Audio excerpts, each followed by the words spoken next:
morning in welcoming my friend, and I think our friend, Senator Ann Cruz.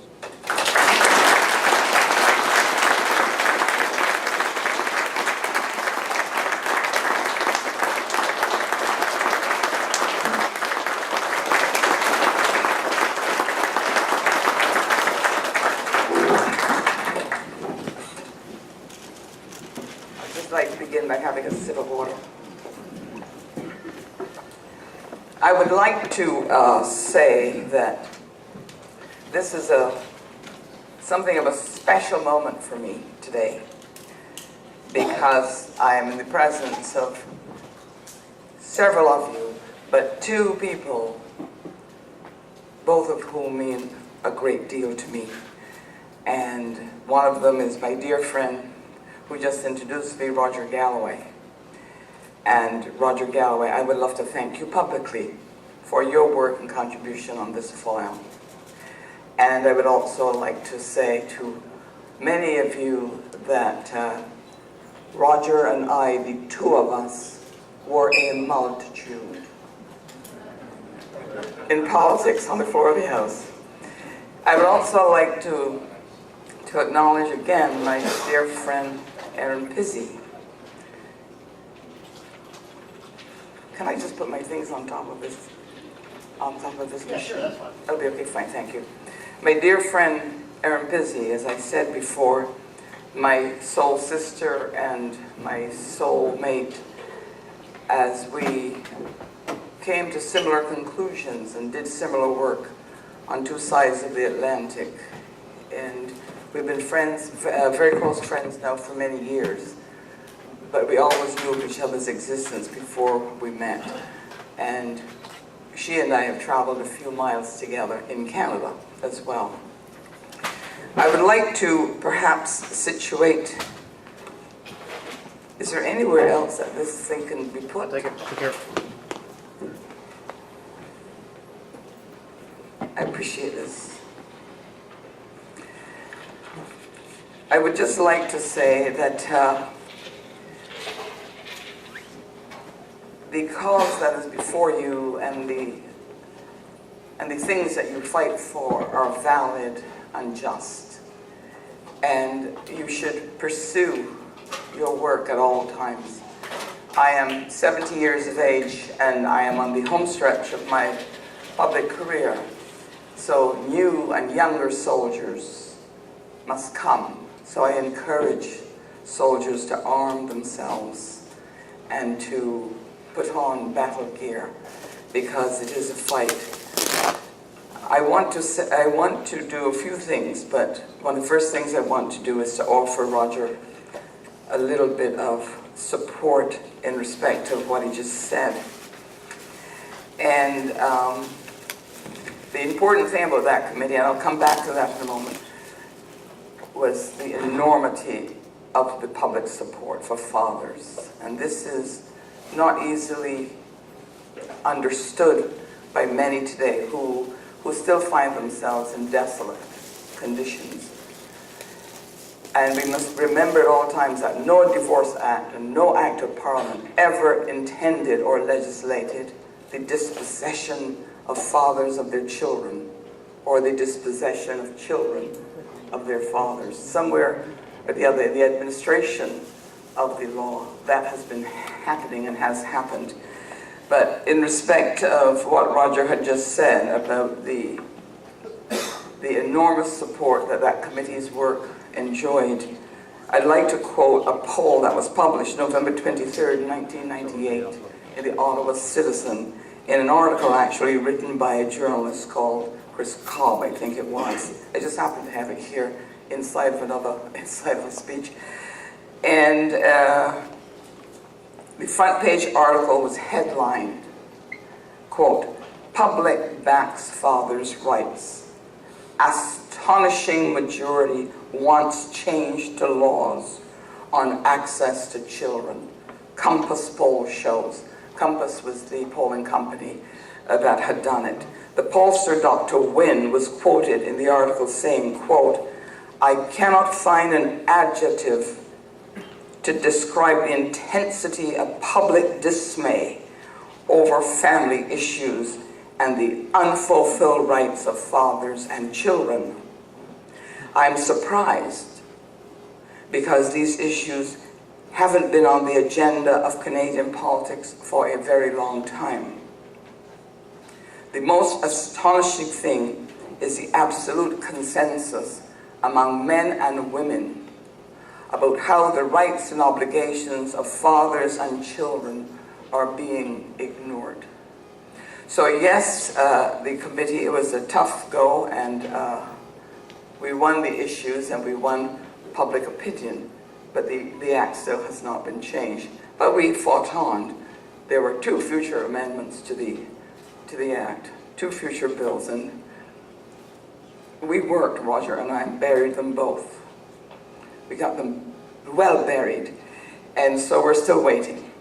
But there has been a lot of change on the ground, and because I stay in touch with many people on the ground, and last summer I visited a particular jurisdiction in Canada, and it made me very proud and happy of the work that we had done, because I sat in the courts and I heard what the judges were saying and doing.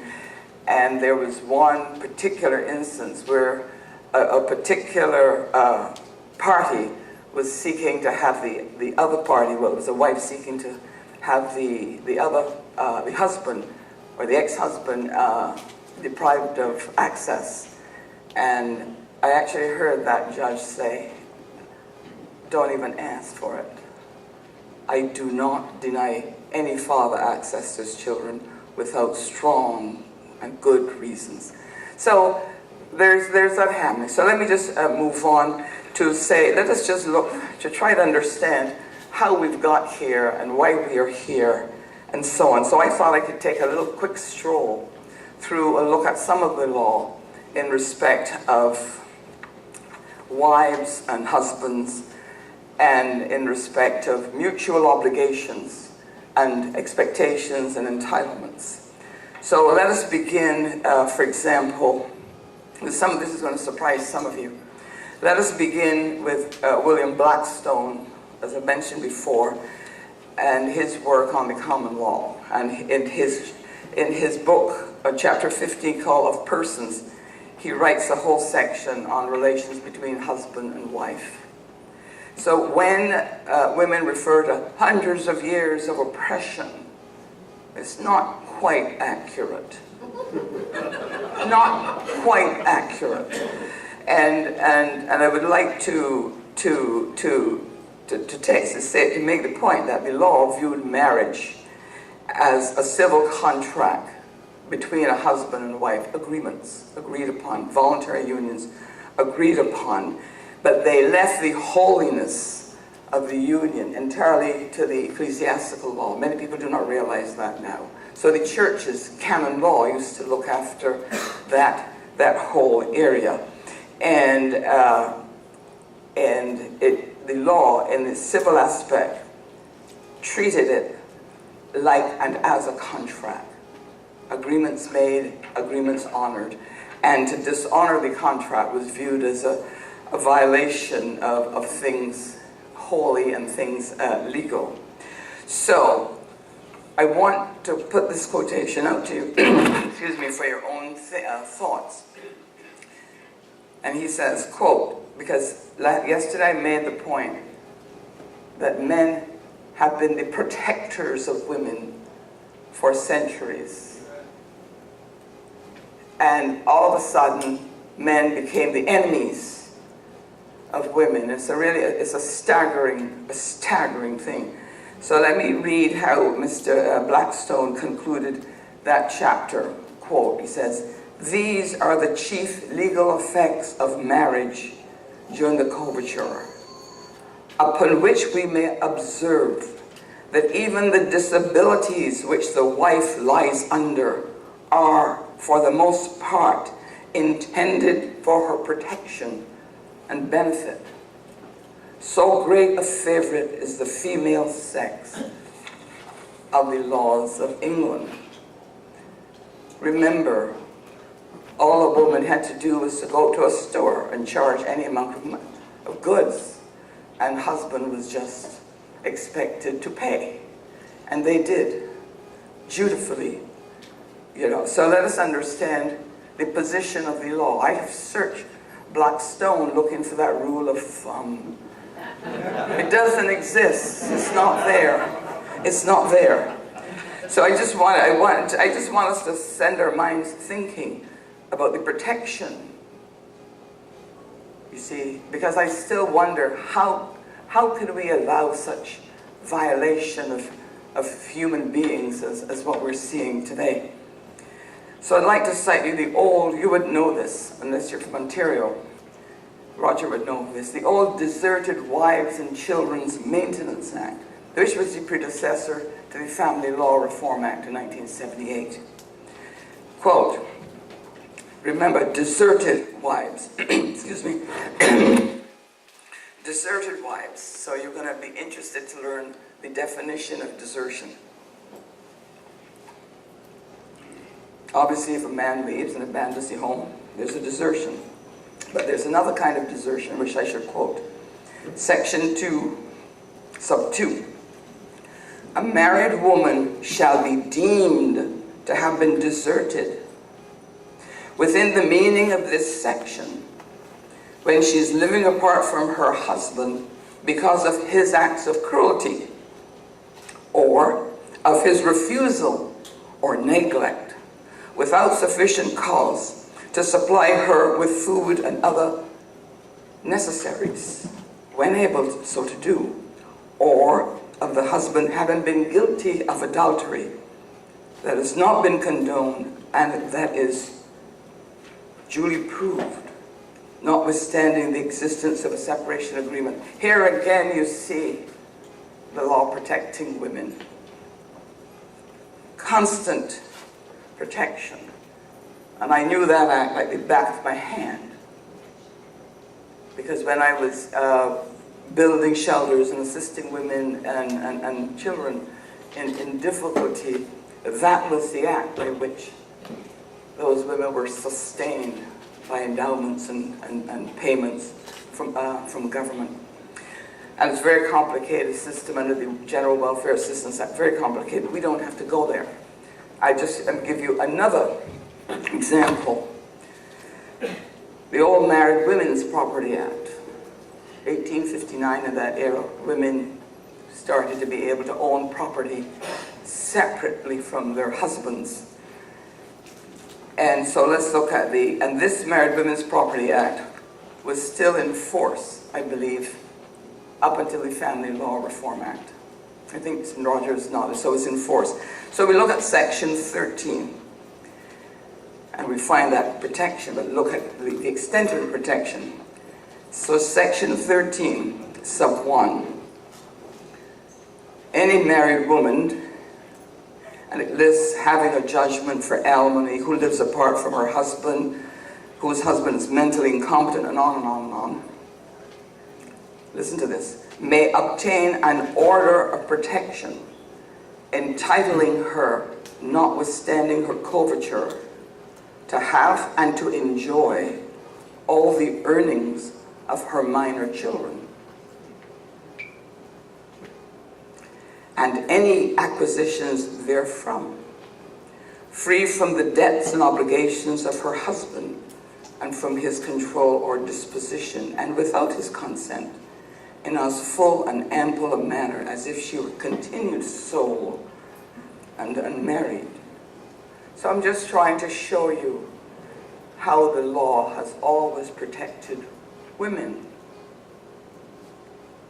And in the context of society and how it was structured in those days, it made perfect sense. And remember, these laws were made in a time when jobs weren't plentiful. And besides, all the classes of the community did not marry. Marriage was for those who could afford to do these things. And we keep forgetting that. And the vast numbers of, in the British territories, the vast numbers of persons who were unmarried depended on the common law. Therefore, you get the expression common law relationships, to which and from which flowed many many benefits. I also want to show you another kind of, a different kind of protection than these, but in respect of protection from criminal prosecution, to diminish responsibility. So I shall go to the Criminal Code, Section 233, infanticide. Most of us think that the term infanticide means the killing of a child, but it does not. It means the killing of a child by a female person.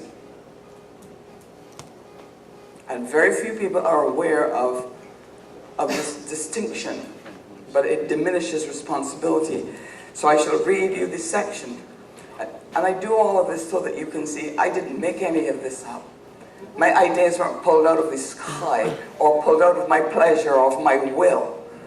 I have grounded myself at all times in the law of the country, the law that we are supposed to and have abided by. So quote, Section 233 of the Criminal Code currently, a female person commits infanticide when by a willful act or omission she causes the death of her newly born child. If at any time of the act or omission she is not fully recovered from the effects of giving birth to the child, and by reason thereof, or of the effect of lactation, consequent on the birth of the child, her mind is then disturbed. This is contemporary law. So, I collect these things, and as I said before, I made it my business to try to grasp, to understand the sources and the origins of what Aaron Pizzey calls the evil empire. I would like to go to the muses now. We're leaving the law, and we're going to the muses and the poets, and in today's community, these songwriters. So I'm going to introduce you to a dear old song called Frankie and Johnny. I'm not a singer, I've never been able to sing, but you remember Frankie and Johnny were lovers. Oh Lordy, how they could love, and on and on. Well, we must remember that everybody forgets that Frankie murdered Johnny. Frankie is a woman. Frankie murdered Johnny. Everybody forgets that. And I'm not wearing my glasses, but let me see if I can read this. Johnny had gone out, and he was coming on to a very pretty girl named Nellie Bly, High Brown. How many United States of America? High Brown, Nellie Brown. Let's read it for you. So it says here,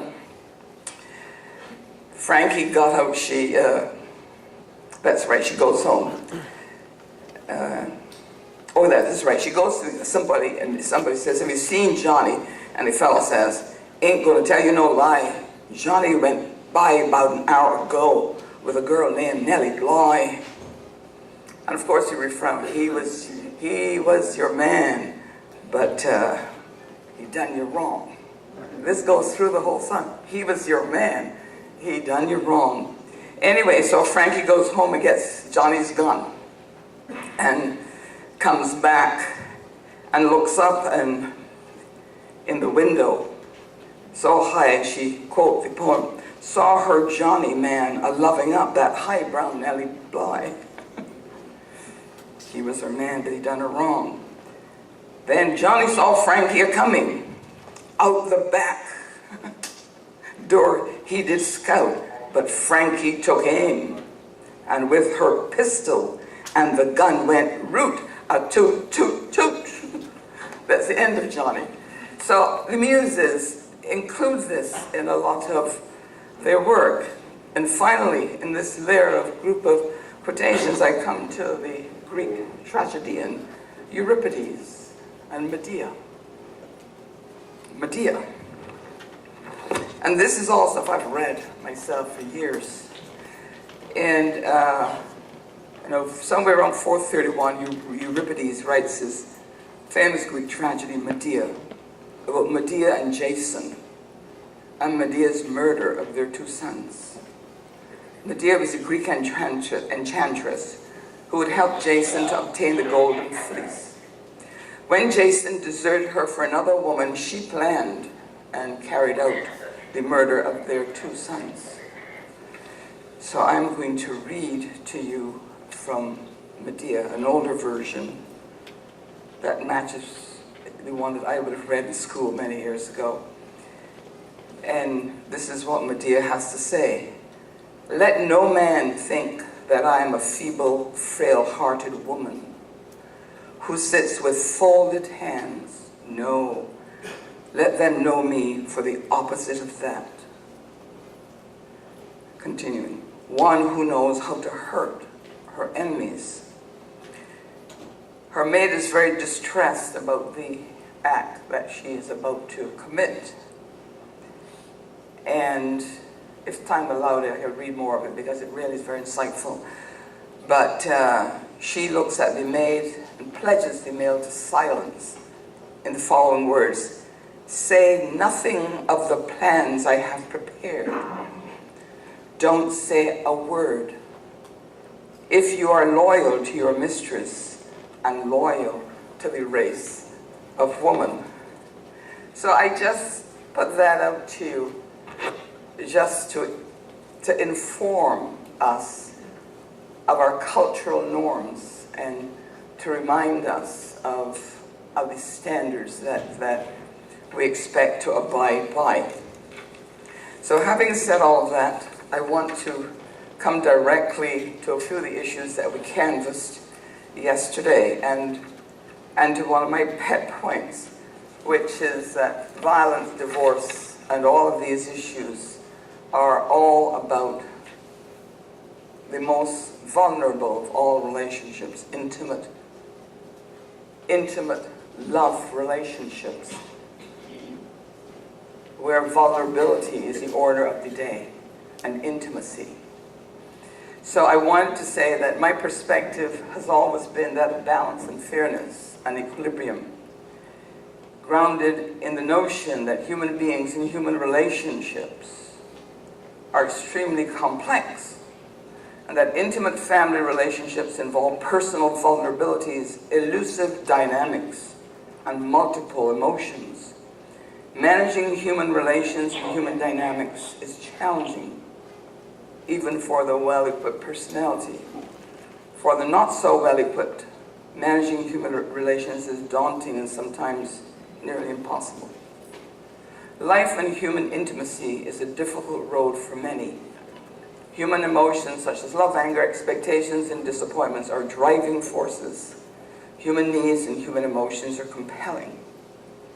Human complexity is further complicated by the fact that human beings frequently have little or no understanding of what and why they feel, and little or no insight into the effects of their own behavior on those with whom they live.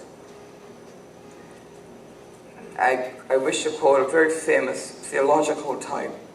His name was Jacques Gillet, and he wrote a lot on personal discernment.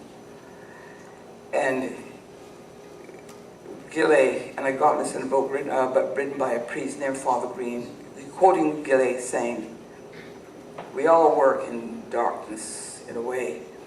And Gillet says, there's the darkness in man himself, in us, who is incapable of seeing his own heart clearly, incapable of grasping completely the seriousness of his actions and the results deriving from them. I've counseled couples, and they could be two countries, they're so far apart, trying to bring some reconciliation between them. And if you persevere and if they trust you, you can do it. So, on observing human behavior, the inescapable conclusion is that human beings, both men and women, are afflicted by their own imperfections, frailties, and woundedness. And this condition seems to govern a lot of human behavior. And it appears that the more imperfect and wounded a person is, the less tolerant that person is of others' imperfection and woundedness. Human capacity for misunderstanding is great. Men and women are equally capable of vice and virtue. Vice and virtue are human characteristics, not gendered ones. I have politically repudiated the too prevalent notion introduced into the public discourse by radical gender feminist ideology that women are morally superior to men, that men are morally inferior to women, and that somehow men are just plain naturally morally defective. The false proposition of women's inherent virtue and men's inherent vice has dominated and deformed family and criminal law policy for the past several decades. Much public policy on domestic violence, particularly arrest, charging, and prosecuting policy, has been founded on this deformity, wreaking havoc in the lives of people, many of whom are ill-prepared.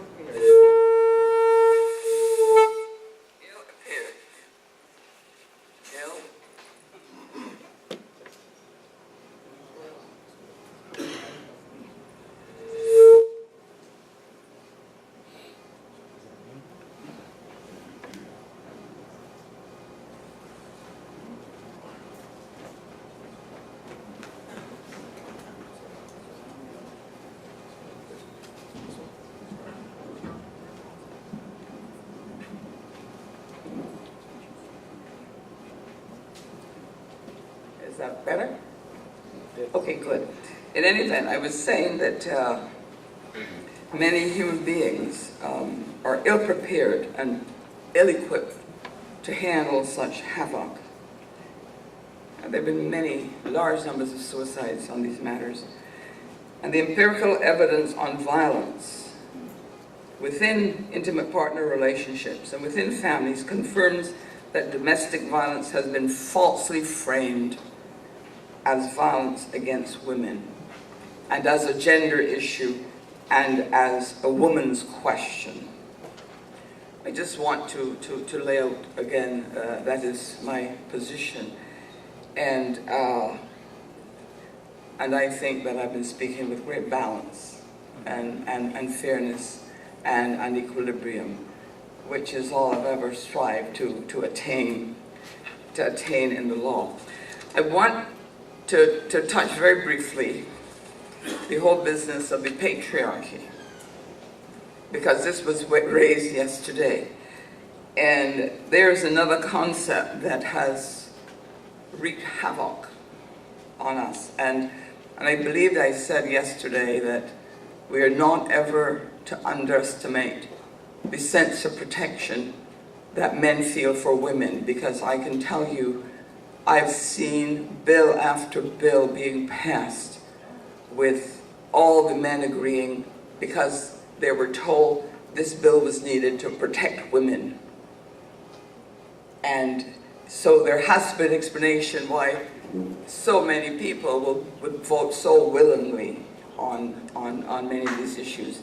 But let's get to patriarchy to show you the extent to which this wrong-headed, misinformed, uninformed, ill-informed point of view has seeped into the entire system. So around 1990, the government of Canada sponsored a multi-million-dollar project. It was called the Canadian Panel on Violence Against Women. Its 1993 report was named Changing the Landscape, Ending Violence, Achieving Equality. Its titles and subtitles were steeped in radical gender feminist nomenclature. Part 1 was called The Context. Chapter 1 was entitled The Feminist Lens. Chapter 1 also called a section called Looking Through a Feminist Lens. Another section was called Patriarchy and Violence, while another was entitled Heterosexism. Heterosexism. We panned it in caucus this years ago. Okay, Liberal caucus panned it. The report informed that the concept of patriarchy was essential to the panel's analysis of the nature of gender inequality and violence against women. I'm speaking about a report of a very respectable panel. The report explained patriarchy thus, quote, "Patriarchy is not just a central concept in feminist analysis. For many women, it is also a daily reality. For many women, it is also a daily reality. The most violent and profound expression of patriarchal power sits at their dinner tables every evening and sleeps in their beds at night." The report described heterosexism, quote, "Heterosexism is the assumption that a woman's life will be organized around and defined in relation to a man." The report also told that Canadian society is organized around compulsory heterosexuality, and that heterosexism is embedded in all state institutions that women are likely to call upon: the police, the justice system, religious institutions, etc. Colleagues, friends here, distinguished guests, these concepts had more to do with constructing an ideological framework and less to do with assisting families in crisis. Nothing to do with assisting families in crisis. And if you've worked with these families, as Erin and I have, you rarely see people who are begging for help. And I don't know if some of you know a lot about crisis intervention, but there's a point in persons' lives, if at that critical moment you reach out and give them that help and make that intervention, you're capable of causing them to transform themselves and even to transform their behavior. And none of this matches anything that I've ever seen or worked with. But anyway, just wanted to say by this time I was already well distanced in myself from this thing that was being called feminism. And the one statement that really took me entirely over the edge was one made by a feminist, an American feminist, whose name was Sally Miller Gearhart. And she wrote an article called "The Future, If There's One, is Female," and it was published in her 1982 book, Reweaving the Web of Life, Feminism and Nonviolence. Hold that. Feminism and Nonviolence. Quote, "To secure a world of female values and female freedom, we must, I believe, add one more element to the structure of the future. The ratio of men to women must be radically reduced so that men approximate only 10% of the total population." Anyway, how can you take that seriously? Can you take something like that seriously? Anyway.